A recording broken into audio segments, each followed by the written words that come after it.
Le baiser d'Auguste Rodin, exposé au public pour la première fois à Poitiers. Sculpture majeure aux côtés d'autres œuvres tout aussi capitales.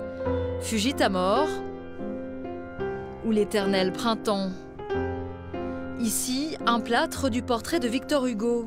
Au fait de sa gloire, Rodin sculptera les grands hommes de son temps dans des conditions parfois pittoresques.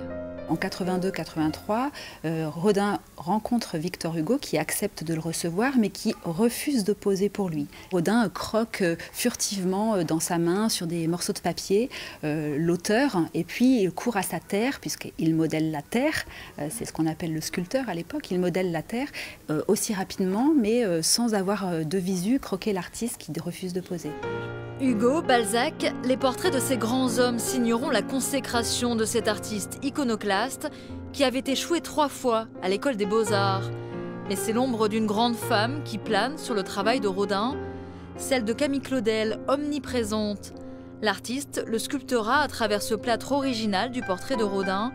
L'amante lui inspirera ses représentations sensuelles du couple, très appréciées du public. Je trouve ça magnifique, c'est vraiment très vivant. Il a vraiment réussi à représenter le mouvement et ça donne envie de toucher et de comprendre comment il a fait. J'aime beaucoup donc cette période de création artistique et puis aussi tout le travail qui a été fait sur le corps et le mouvement et toute l'humanité qu'il peut rendre au corps humain.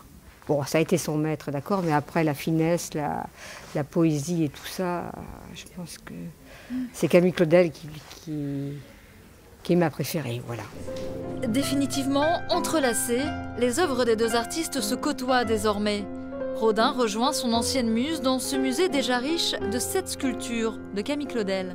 Une émulation entre les deux artistes qui se répondent par œuvres interposées, que ce soit le baiser, la valse, et donc ce même thème du couple qui est traité chez l'un et l'autre de façon totalement différente, tant iconographiquement que stylistiquement.